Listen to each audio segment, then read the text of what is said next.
चीज हम लोग नेक्स्ट इसके अंदर डिस्कशन करने वाले हैं, ठीक है। तो आई होप आप लोगों को ये सारी चीजें क्लियर हो गई होगी। नेक्स्ट हम बात करते हैं बेटा, जैसे अगर मान लेते हैं आपके पास ये x दे रखा है, x मतलब है पोजीशन गिवन दे रखा है। रुकिए एक मिनट, इसको मैं थोड़ा सा इसको इस तरीके से बताता हूं।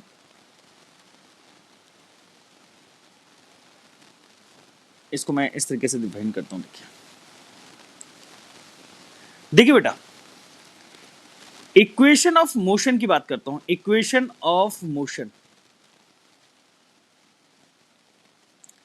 इक्वेशन ऑफ मोशन कब लगाई जाती है? जब कांस्टेंट एक्सेलरेशन गिवन दे रखा हो। कांस्टेंट एक्सेलरेशन मतलब कि जैसे एक्सेलरेशन की वैल्यू 5 मीटर पर सेकंड स्क्वायर दे रखा हो, एक्सेलरेशन की वैल्यू 10 मीटर पर सेकंड स्क्वायर दे रखा हो, एक्सेलरेशन की वैल्यू 15 मीटर पर सेकंड स्क्वायर दे रखा हो, मतलब कि एक फिक्स नंबर दे रखा हो, फिक्स वैल्यू दे रखी हो एक्सेलरेशन की, तब हम लोग इक्वेशन ऑफ मोशन यूज करते हैं।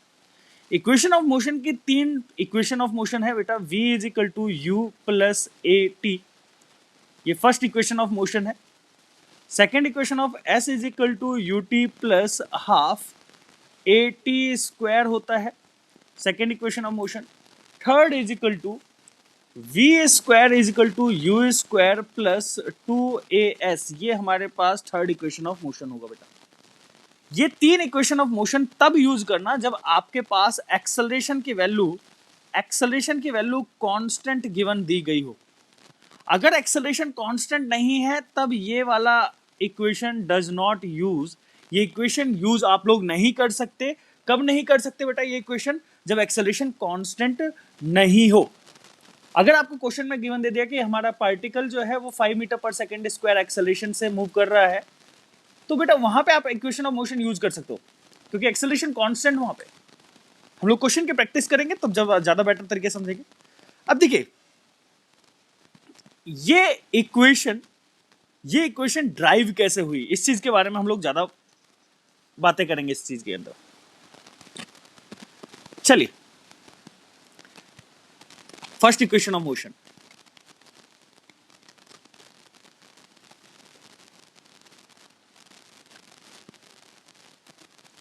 फर्स्ट इक्वेशन ऑफ मोशन की बात करते हैं। हमें पता है प्रूफ करना है, हमें किसको प्रूफ करना है? v is equal to u plus a t को प्रूफ करना है। अब देखिए, ये चीज हमें प्रूव करनी है, कैसे प्रूव करेंगे इस चीज के बारे में बात करते हैं। देखिए, हमें पता है कि v इज इक्वल टू होता है dx बाय, सॉरी इस चीज को नहीं, इस चीज को हम लोग लिखते हैं acceleration is equal to dv by dt होता है। ये हमें पता है a is equal to dv by dt। मैंने क्या करा बेटा, इंटीग्रेशन आप लोगों को आता होगा, ये a dt दोनों साइड में इंटीग्रेट कर रहा हूं, v के रिस्पेक्ट में इंटीग्रेट कर रहा हूं। ये dv है और यहां पे dt। t इक्वल टू 0 पे, at t equal to 0 speed जो है t इक्वल टू 0, स्पीड जो है वो है u। At t equal to t time पे, मान लेते हैं at t equal to t time पे v इज इक्वल टू है, हमें ये कैलकुलेट करना है v। चलिए, मैंने फाइनल स्पीड मैंने v मान लिया बेटा, ठीक है। ये दो चीजें हमें पता है, तो मैं इसके अकॉर्डिंग मैं इंटीग्रेट कर सकता हूं। इसको इंटीग्रेट कैसे करता हूं? देखिए, मैं ये वाली लाइन मैं यहां पे लिखता हूं, t इक्वल टू 0 पे a dt। वेलोसिटी कितनी है बेटा? वेलोसिटी है u। वेलोसिटी कितनी है? u। u जो है बेटा इनिशियल स्पीड होगा, ये dv, और यहां पे हमारे पास final speed t equal to t time पे स्पीड क्या होगी? v, कुछ भी v स्पीड। अब यहाँ पे मैं सिंपल भी रिप्रेजेंट कर देता हूँ। यहाँ पे u जो रिप्रेजेंट कर रहा है बेटा इनिशियल स्पीड, जहां पे मोशन कंसीडर कर रहे हो, इनिशियल स्पीड या इनिशियल वेलोसिटी, या इनिशियल वेलोसिटी कहूंगा तो ज्यादा बेटर रहेगा। इनिशियल वेलोसिटी,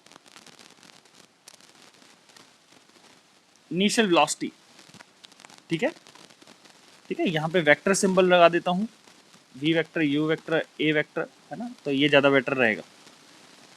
ठीक है, ये रहा एरो मैंने लगा दिया। v जो है ये हमारा बता रहा होगा फाइनल वेलोसिटी को बता रहा होगा। किसको बता रहा होगा? फाइनल वेलोसिटी को। तो जब मैं इसको इंटीग्रेट करता हूं तो बेटा a तो हमारा क्या है बेटा? कांस्टेंट है। ये इक्वेशन तभी यूज कर सकते हैं जब एक्सेलरेशन कांस्टेंट हो। तो a कांस्टेंट है तो मैंने a को बाहर ले लिया। dt का इंटीग्रेशन करूंगा इस तरीके से, और dv का इंटीग्रेशन करूंगा u से लेके v तक। अब देखिए dt का अगर मैं इंटीग्रेशन करता हूं तो हमारा हो जाता है बेटा t आएगा और लिमिट पुट करूंगा 0 से t। dv का इंटीग्रेशन को पुट करूंगा बेटा dv का इंटीग्रेशन हो जाएगा v, u से लेके v तक इंटीग्रेट कर रहा हूं, लिमिट पुट करूंगा तो ये हो जाएगा at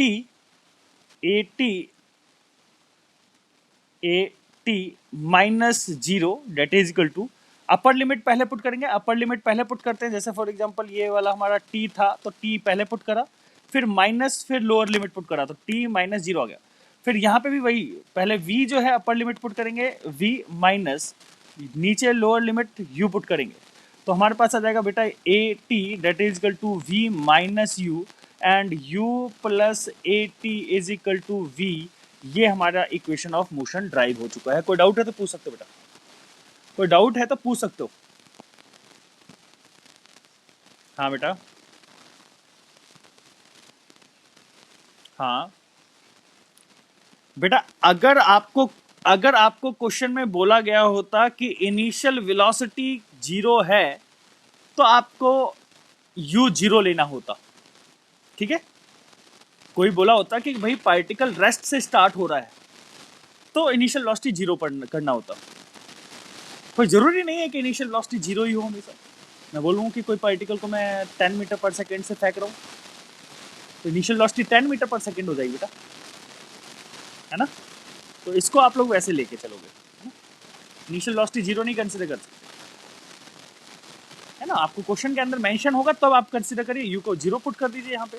फिर अगर इनिशियल वेलोसिटी 0 है तो मेंशन कर रखा है। अभी तो मैं जस्ट प्रूफ बता रहा हूँ बेटा, डेरिवेशन बता रहा हूँ इसकी, तो ये स्कूल एग्जाम में पूछे भी जाते हैं। ये first equation of motion clear हो चुका है बेटा, first equation of motion clear हो चुका है। अच्छा, एक और चीज़ मैं बता देता हूँ, अभी इंटीग्रेशन आप लोगों को एक बार देखना पड़ेगा। इंटीग्रेशन मैंने बताया नहीं अभी, तो आप लोग एक बार देख लीजिएगा, तो मैं करवा दूंगा आप लोगों को। ये चीज़ स्किप होगी, ये पहले ही आ गया। चलिए कोई बात नहीं, मैं नेक्स्ट लेक्चर में, एक लेक्चर में डिस्कस कर दूंगा इंटीग्रेशन डिफरेंशिएशन को, एक या दो लेक्चर में ना। चलिए फिलहाल मैं नेक्स्ट स्लाइड की तरफ चलता हूँ। देखिए यहाँ पे सेकेंड इक्वेशन ऑफ मोशन।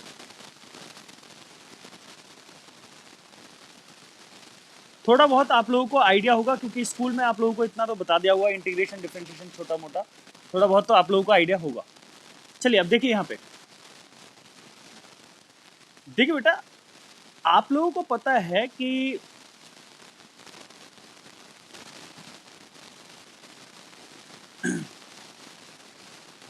आप लोगों को पता है, सेकेंड इक्वेशन की बात कर रहा हूं मैं यहाँ पे, तो v is equal to ds by dt होता है।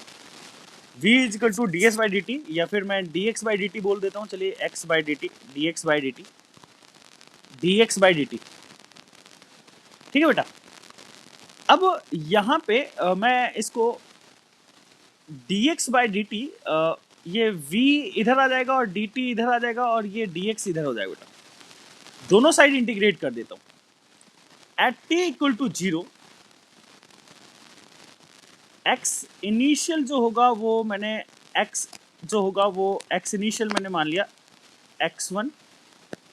Eight t equal to t time पे x फाइनल मैंने मान लिया x2, ठीक है बेटा। ये हमारा फाइनल पोजीशन, ये x इनिशियल पोजीशन, ठीक है।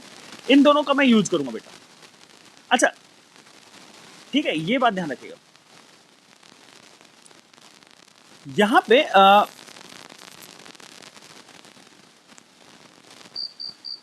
v dt, इसको अब देखिए यहाँ पे एक बात ध्यान रखिएगा, इस चीज को यहाँ पे ध्यान रखिएगा। आप लोगों ने पढ़ रखा है, आप लोगों ने क्या पढ़ रखा है बेटा, v is equal to u plus a t पढ़ रखा है। v is equal to u plus a t. v is equal to u plus a t पढ़ रखा है, अभी मैंने आप लोगों को बताया था, डेराइव करके बताया था। ये आप लोगों को ये जो फॉर्मूला है ये यहाँ पे पुट करोगे आप लोग। अब यहाँ पे x equal to x initial कितना है बेटा, x1 कब है, जब t की वैल्यू 0 है। जब t की वैल्यू 0 है तो x इनिशियल कितना है, x1। t equal to t पे x फाइनल होगा बेटा, that is equal to x2। जब मैं इसको इंटीग्रेट करता हूं तो बेटा इंटीग्रेट करने के बाद मेरे पास क्या मिलेगा, ये u plus a T integrate करूंगा dt के रिस्पेक्ट में, t इक्वल टू 0 से t तक, और यहाँ पे आ जाएगा dx x1 से लेके x2 तक।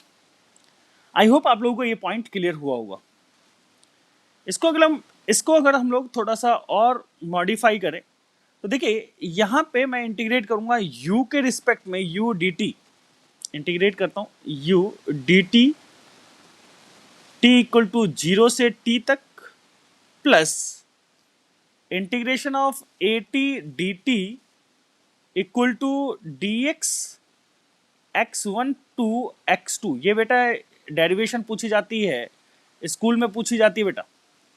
तब ये देखिए u जो है u कांस्टेंट हो जाएगा, u बाहर ले लिया, dt का इंटीग्रेशन हम लोग करेंगे t इक्वल टू 0 से t तक, तो मैं यहाँ पे लिखूंगा u, dt का इंटीग्रेशन होता है बेटा t, ये मैंने लिख दिया 0 से t, प्लस ए टी का इंटीग्रेशन, a तो कांस्टेंट हो जाएगा, a बाहर आ जाएगा बेटा, t का इंटीग्रेशन, यहाँ पे मैं t का इंटीग्रेशन कर देता हूँ क्योंकि a कांस्टेंट है, कांस्टेंट इक्वेशन तभी मैं यूज करूंगा इसको। a अब यहाँ पे देखिए t का जो इक्वेशन है, t का जो इंटीग्रेशन करूंगा मैं, यहाँ पे आ जाएगा t स्क्वायर बाय 2।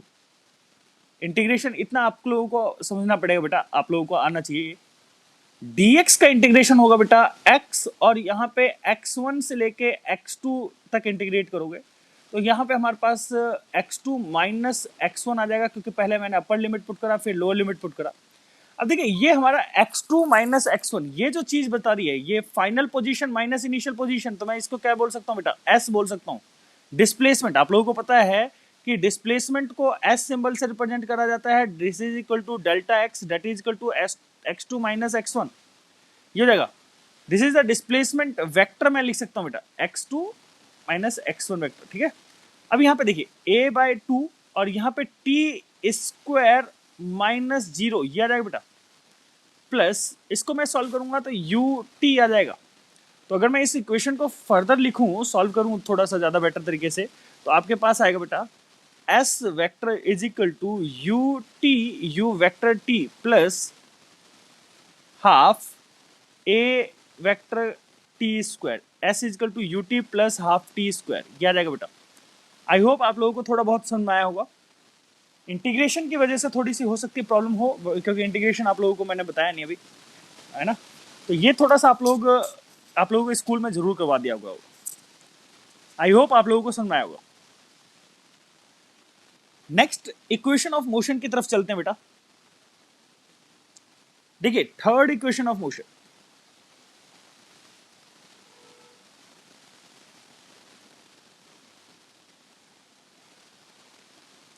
आप लोगों को पता है कि एक्सेलरेशन होता है बेटा, एक्सेलरेशन को dv बाय dt लिखा जाता है, acceleration is equal to dv vector by dt vector.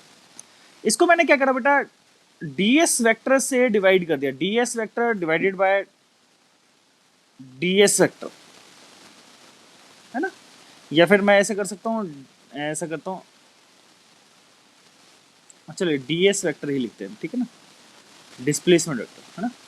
अब देखिए अब मैं यहाँ पे क्या करता हूँ बेटा, इन दो टर्म को मैं एक साथ ले आता हूँ और इन दो टर्म को मैं एक साथ ले आता हूँ, तो एक्सेलरेशन इज इक्वल टू हो जाएगा बेटा dv vector divided by ds, और ये ds बाय dt, यहाँ देखिए ds बाय dt जो होता है वो होता है v, तो ये मैंने लिख दिया v dv by ds, acceleration की वैल्यू।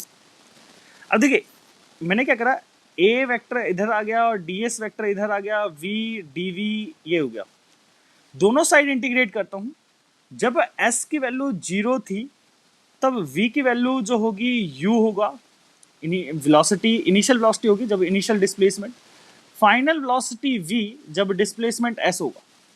एक्सेलरेशन कांस्टेंट वेक्टर है तो एक्सेलरेशन को मैंने बाहर ले लिया, ds का इंटीग्रेशन मैं करता हूँ ds vector s equal to 0 से s तक, और यहाँ पे v का इंटीग्रेशन करता हूँ dv के रिस्पेक्ट में u से लेके v तक। जब मैं इसको सॉल्व करूंगा तो a है ना, और यहाँ पे ds का इंटीग्रेशन हो जाएगा s वेक्टर है ना, that is equal to v का इंटीग्रेशन हो जाएगा v स्क्वायर बाय 2, u से लेके v तक इंटीग्रेट करूंगा। अब देखिए यहाँ पे मैं यहाँ पे लिख सकता हूँ a s vector s vector, और यहाँ पे आ जाएगा v square minus u square ये डिवाइडेड बाय 2, ये 2 इधर आ जाएगा, इधर मैं लिखता हूँ 2a vector into s vector is equal to v square minus u square. इसको मैं फर्दर लिख सकता हूँ u square plus 2as vector a vector dot s vector that is equal to v vector. तो v वेक्टर का square u vector का square ये हो जाएगा बेटा। तो ये हमारे पास फॉर्मूला बन गया v square is equal to u square plus 2as, ये थर्ड इक्वेशन ऑफ मोशन है। आई होप आप लोगों को ये चीज समझ में आई होगी। आज के लेक्चर में हम लोग इतना पढ़ चुके हैं बेटा, नेक्स्ट लेक्चर में हम लोग क्वेश्चंस की प्रैक्टिस करेंगे। अभी तक के टॉपिक से रिलेटेड हम लोग एवरेज स्पीड, डिस्टेंस डिस्प्लेसमेंट, सारे टॉपिक्स की क्वेश्चंस की प्रैक्टिस करने वाले हैं हम लोग नेक्स्ट लेक्चर के अंदर। तो आप लोगों को समझ में आने वाला होगा। इस तरीके से ज़्यादा बेटर पढ़ाई हो पाएगी बेटा, क्योंकि ज़्यादा जल्दी सिलेबस भी हो पाएगा और ज़्यादा टॉपिक भी कंप्लीट हो पाएगा, है ना। तो इस तरीके से ही हम लोग नेक्स्ट लेक्चर से पढ़ने वाले हैं बेटा। Thanks to all of you बेटा। अगर कोई टॉपिक अगर आप लोगों को नहीं समझ आया तो वीडियो लेक्चर देखिएगा, अदरवाइज मेरे से पर्सनली भी पूछ सकते हो। Thanks to all of you. हाँ, लाइक और सब्सक्राइब चैनल को जरूर करते रहिएगा और शेयर भी जरूर करिएगा, ठीक है बेटा, जो भी वीडियो लेक्चर्स मैं अपलोड कर रहा हूँ। Thanks to all of you.